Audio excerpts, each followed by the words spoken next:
السلام علیکم۔ اردو قرآن T V کو دیکھنے اور سننے والوں کو ہم تہہ دل سے خوش آمدید کہتے ہیں۔ آج میں آپ کے لیے ایک اور انتہائی دلچسپ سچا اسلامی واقعہ بیان کرنے جا رہی ہوں۔ ویڈیو دیکھنے سے پہلے ہمارے چینل اردو قرآن ٹی وی کو سبسکرائب کرنا مت بھولیے۔ یہ واقعہ ایک ایسے شخص کے بارے میں ہے جو اپنی پیداوار کے 3 حصے کرتا تھا۔ ایک حصہ اپنے کھانے اور اپنے بچوں کے کھانے کے لیے اور ایک حصہ اللہ کے راستے میں خرچ کرنے کے لیے نکالتا تھا۔ تیسرا حصہ اپنے باغ کی دیکھ بھال کے لیے رکھتا تھا۔ وہ ہمیشہ ایسا ہی کرتا تھا، اس لیے اس کے کھیت میں اللہ تعالیٰ کی طرف سے برکت ہوتی اور اس کی کھیتی ہمیشہ سرسبز و شاداب رہتی۔ اگر اس کے کھیت میں پانی ختم ہو جاتا تو دوسری جگہ پانی برس کر اور بہہ کر اس کے کھیت میں آ جاتا۔ ایک دفعہ کا واقعہ ہے کہ ایک شخص جنگل میں جا رہا تھا۔ اچانک اس کے کان میں ایک آواز آئی کہ کوئی بادلوں سے کہہ رہا ہے، فلاں کے باغ کو سیراب کرو۔ اس باغ والے کا نام بھی لیا گیا۔ چنانچہ اس بادل نے وہاں سے ہٹ کر ایک پتھریلی زمین پر جا کر خوب موسلا دھار پانی برسایا۔ وہ پانی بہہ کر ایک نہر میں جا پہنچا۔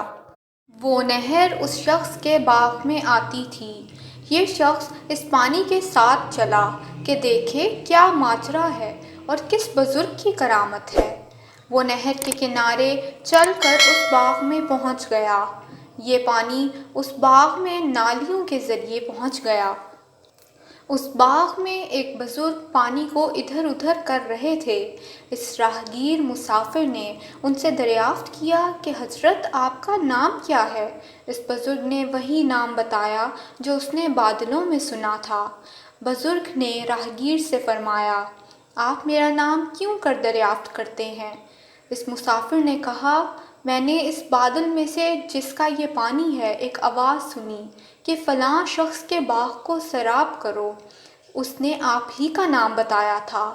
وہ بادل برسا اور پانی اس نہر میں بہہ کر یہاں تک آ گیا۔